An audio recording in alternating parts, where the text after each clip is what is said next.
Hello guys, আজকের এই ভিডিওতে আমি তোমাদের সাথে শেয়ার করব দীঘা গিয়ে কোন কোন জিনিসগুলি তোমাদের অবশ্যই করা উচিত। প্রথমেই তোমরা ওল্ড দীঘার এই বিশ্ব বাংলা পার্কে গিয়ে কিন্তু একদিন ঘুরতে যেতে বলো না, সেখানে কিন্তু খুব সুন্দরভাবে পার্কটা নতুনভাবে সাজানো হয়েছে।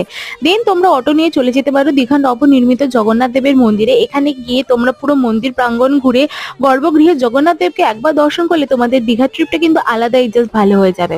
দেন তোমরা একদিন সন্ধ্যাবেলা চলে যেতে ভুলো না নিউ দীঘার বিচ মার্কেটে, যেখানে 5 টাকা থেকে 20 টাকার মধ্যে প্রচুর প্রচুর জিনিস তোমরা পেয়ে যাবে। 100-150 টাকাতে তো এখানে জামা কাপড়ও পাওয়া যায়।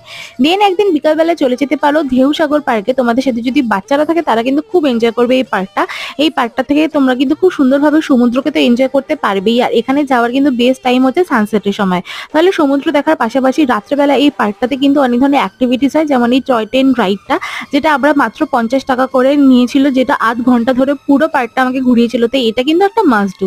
দেন একদিন সকালবেলা চলে যেতে পারো মোহনাতে।